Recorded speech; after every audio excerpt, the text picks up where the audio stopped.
Bem-vindos ao Finanças de Cabo a Rabo e hoje nós vamos falar sobre a Klabin. Se nesse momento em que eu gravo o vídeo é uma boa oportunidade ou não incluir essa empresa na carteira de investimentos. Antes de mais nada, é fundamental, e eu faço isso com todas as empresas que eu analiso, é entender o que a empresa faz e como ela ganha dinheiro. Isso é fundamental para você não cair de paraquedas. Se você já sabe, não custa revisar, eu vou explicar de um modo rápido e direto. Enfim, como é que a Klabin ganha dinheiro?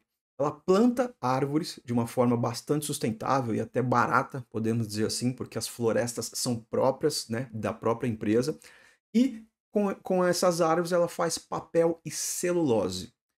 A celulose é uma commodity, commodity é cíclica, né? Então tem momentos de alta e de baixa, a gente vai falar sobre isso no vídeo, mas essa celulose, ela vende, ela exporta para grandes potências mundiais. E a outra parte ela transforma em papel e embalagens. E ela vende esses papéis e embalagens para grandes empresas, tanto aqui no Brasil como para outros países. Ela exporta para vários outros países, né? E se você é uma pessoa que mora em uma cidade bastante urbanizada, é praticamente impossível você passar um dia sequer sem se deparar com um produto feito pela Klabin. Como assim? Você deve estar se perguntando. Pois é, tá vendo esse slide aí na tela? Então, se você tomou um cafezinho hoje, é bem provável que o filtro de café tenha sido feito por eles. Embalagens de leite, sacos de modo geral. Se você pediu uma comida, era um aplicativo e veio naquela sacola, provavelmente foi feito pela Klabin. Então a Klabin, ela tá aí no dia a dia dos brasileiros, literalmente. Ela é incontestavelmente uma gigante, tá? Como você pode ver, ela tem 23 fábricas espalhadas pelo Brasil, em 10 estados. Tem uma fábrica na Argentina, certo? Totalizando 24. Só que não é só isso. Ela também tem escritórios comerciais na Áustria desde 2017 e nos Estados Unidos desde 2009. Quando eu disse que a Klabin exporta para diversos países, eu não fui modesto não, no total são 80 países, mais ou menos 80, né? Então olha o mapa aí, tá apresentando para todos os cantos do globo aí que ela importa papel. Você já viu que a Klabin é uma gigante, né? Sem sombra de dúvida, é uma das maiores no mundo. No Brasil é a maior naquele segmento que ela faz. Alguns pontos importantes aqui também que eu acho citar é que ela tem uma melhor produtividade florestal do mundo inteiro. Olha só que interessante. Ela investe também muito em ativos e maquinários de ponta, de última geração. Então não tem nada muito envelhecido, com muito tempo de vida rodando. Ou seja, os ativos industriais delas ali são top de linha. Isso de fato ajuda a melhorar a eficiência e toda a produtividade. O portfólio eu te mostrei agora há pouco, então tem muitos produtos no nosso dia a dia aí que são feitos pela Klabin. Vamos entender um pouco mais nesse slide o quão grande a representatividade da empresa é aqui no cenário brasileiro. Então, se a gente começar falando sobre Craftliner, e só um adendo aqui, o que é Craftliner, né? Vamos supor que você peça uma comida aí por um aplicativo. E aí ela vem naquela sacola de papelão. Aquele papelão pardo, mais amarronzado, mais grosso, aquilo é o Craftliner. Também feitos, usados em envelopes, embalagens de modo geral. Então isso está crescendo cada vez mais, tá? A fatia de mercado, o market share, nesse segmento da Klabin aqui no Brasil é de 60%. Tem noção? 60% de todas as embalagens de Craftliner são da Klabin. Papel cartão também está aqui na ilustração, aqui, aquele papel mais grosso para caixa de cerveja, caixa de panetone, caixa de cereal. 40% é da Klabin. Sacos industriais, para exemplificar aqui, saco de cimento, por exemplo, 51% de tudo que é produzido aqui no Brasil é da Klabin. E caixas de papelão, aquelas que a gente vê muito no Ceasa com frutas, né? 22% é feito pela Klabin. Olha só a dimensão dessa empresa aqui no Brasil, hein? Esse gráfico aqui na direita ele ilustra um pouco mais os setores, né? Então 67%, né, de tudo que a Klabin fabrica é destinado para alimentação, e a gente pode entender que ninguém vai parar de comer, independente de crise ou não. Todo mundo come e vai precisar continuar comendo, e tudo vem em embalagens, né? E vai continuar vindo. Então olha só, é um mercado aí exponencial que nunca vai morrer.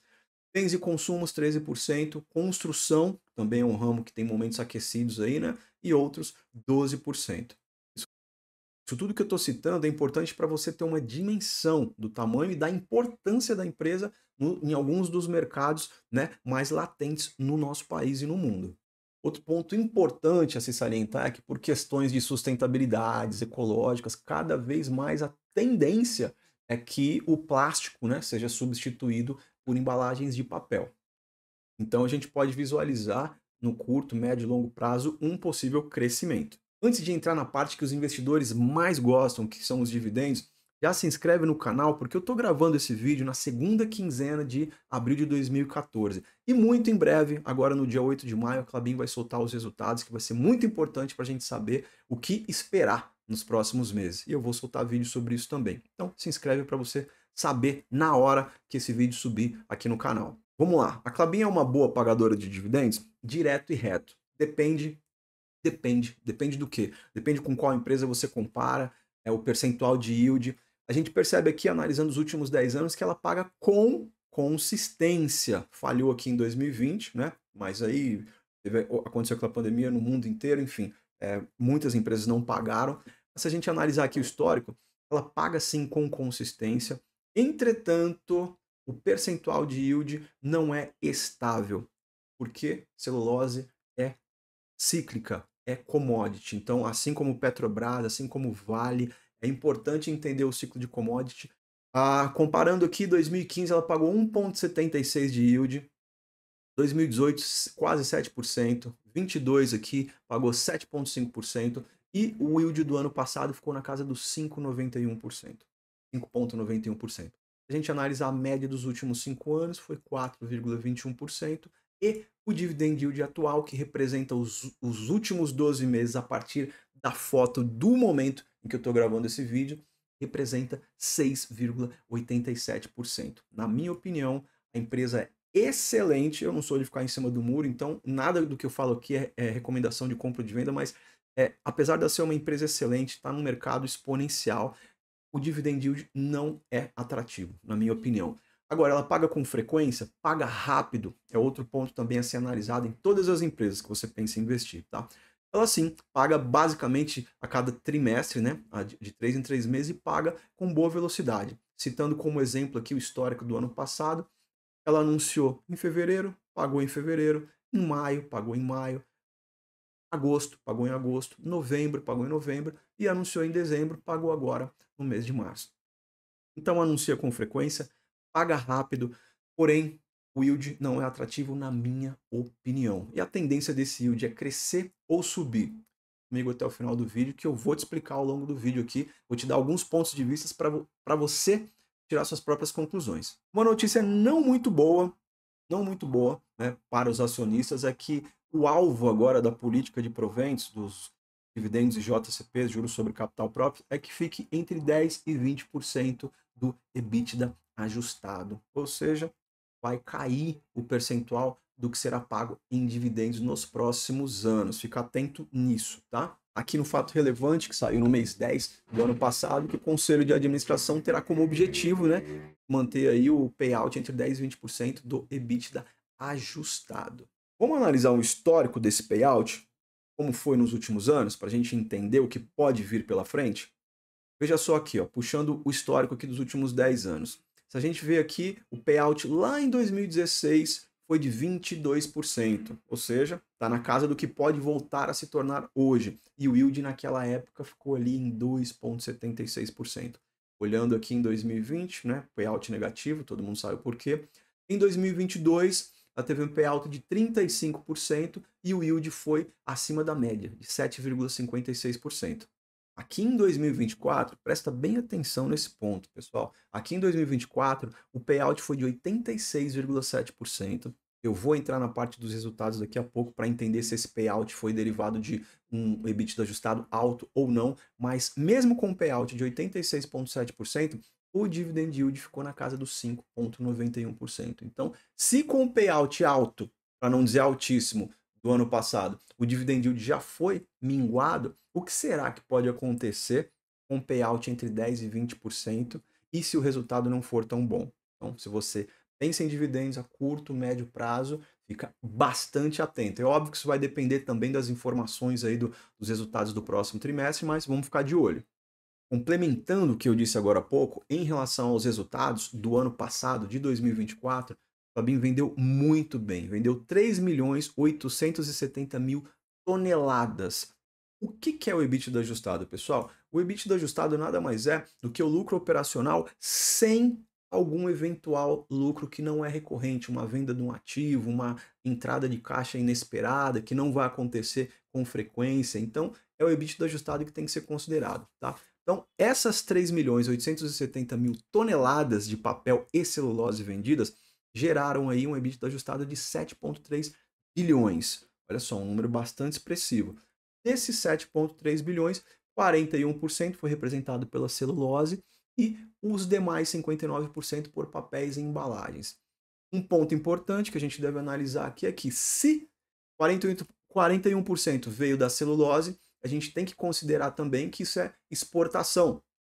E como o real se desvalorizou em relação às moedas internacionais, ao dólar, ao euro, por exemplo, quer dizer que a empresa, nesses 41% do seu loss, ganhou mais do que o normal. Por esse lado, é bom, né? Mas, e se o dólar baixa, tudo isso tem que ser observado em uma empresa como a Klabin. Se o dólar baixa, essa parte do seu loss vai gerar um percentual menor de lucro, e isso afeta o EBITDA ajustado. Tá? E lembrando, mesmo com esse 7,3 bi de EBITDA ajustado, 86% de payout no ano passado, o dividend yield não chegou a 6%. Olha só. Esse gráfico aqui mostra tão bem quanto o anterior ou até melhor, né? Essa relação aqui do que é exportado em relação à desvalorização da moeda. Se a gente pegar aqui a receita líquida, vai perceber que do mercado externo, ou seja, da venda, da exportação da celulose, em 2024 para 2025 ficou equivalente, ficou parelho. Por quê? 35%. Mas em relação a valores nominais, subiu. Por quê? Justamente por conta dessa desvalorização da nossa moeda, do real em relação ao dólar. Ou seja, a Klabin vendeu praticamente a mesma coisa em termos percentuais, mas ela lucrou mais. Então, olhando novamente o EBITDA ajustado, tá? O EBITDA ajustado, que não inclui nenhum lucro não recorrente, você vai perceber que houve um incremento aqui de 17%, de 6,2 bi para 7,3 bi ano contra ano. Resultado muito positivo. Resultado bom, muito positivo, mas vamos falar de um ponto importante, principalmente nesse setor, que é o endividamento, a alavancagem, o que de fato afeta também, é mais um ponto a ser levado em consideração no quesito resultados futuros, né? Então, a Klabin está bastante alavancada, tá? Ela está com 3,9 aí de alavancagem, que representa dívida líquida sobre EBITDA, que quer dizer que se a empresa continuar com o lucro operacional que ela tem hoje, ela demora aí praticamente 4 anos só para pagar a dívida, tá? Então, dentro desse setor é um endividamento muito alto. Nesse gráfico a gente pode perceber que tem alguns motivos, né? Aconteceram alguns motivos especiais, principalmente ali em 2016, né? Foi o pico da alavancagem, com investimentos na operação Puma 1 e também aqui em 2021 na Puma 2. E a gente entende que sem esses investimentos a empresa não poderia crescer e ela está crescendo, está cada vez mais robusta, e isso significa que em um futuro de médio a longo prazo o retorno vai ser muito grande. Tem que ter uma conexão de todos esses fatores aí para entender se é um bom momento ou não. A empresa futuramente, daqui para frente, tende a se desalavancar, tá? Desalavancar. Por quê? Vamos fazer uma analogia aqui só para ficar simples, né? Não é equivalente, mas não existe a meta de inflação, que não pode passar daquilo ali. Então a Klabin também tinha estabelecido uma meta de alavancagem para 2024, que era de 4,5 ali, e ficou na casa dos 3,9. Aí você olha, puxa, legal, ficou abaixo da meta, então tá tudo ok. Não tá ok não. Por quê? A gente está analisando aqui o teto estabelecido por eles, mas o setor de papel e celulose não tem por costume ter uma alavancagem tão alta assim durante tanto tempo. Então o que eles fizeram? Né? Agora a proposta é que essa alavancagem fique menor. O novo teto estipulado por eles é de 3,9, mas a tendência é que nos próximos anos isso caia bastante, pois os investimentos mais robustos já foram feitos, como a gente mostrou aqui no gráfico anterior. Aqui também, ó, bateram o martelo nesse fato relevante, dizendo justamente isso, ó, que a companhia terá como objetivo manter a relação dívida líquida sobre EBITDA, aqui, podendo atingir 3,9 vezes durante os ciclos de investimentos, né, quando tiver algum projeto de expansão em vista. Ou seja, a tendência é diminuir e como o grosso já foi investido nos últimos anos, daqui para frente é meio que só alegria, né? Vai baixar essa alavancagem, vai sobrar mais margem para lucro, para o EBITDA ajustado. Em contrapartida, o payout caiu, vai ficar ali na casa dos 10, 20%. Então, será que a gente não vai ficar no elas por elas em relação a dividendos? Ou será que não? Ou tô errado e a gente vai enxergar um dividendo bem gordo da Klabin nos próximos anos? Eu torço para que sim, mas acho que não. No final das contas, você entendeu que o payout era relativamente alto nos últimos anos, mas agora bateram o martelo e vai cair. Mesmo com um bom lucro e o payout alto, o que acontece, né? Tudo bem que tem a questão da alavancagem, mas os dividendos não eram tão atrativos assim. Agora a tendência é o payout baixar, haver uma desalavancagem em contrapartida, mas como serão os próximos resultados? Só a partir do dia 8 de maio que a gente vai saber. Eu farei um novo vídeo, então se inscreve para não perder. Se você curtiu, deixa o seu like, comenta aqui embaixo se você tem Klabin na carteira ou não, quero entender teu ponto de vista, ok? Obrigado por ter assistido e te vejo no próximo vídeo.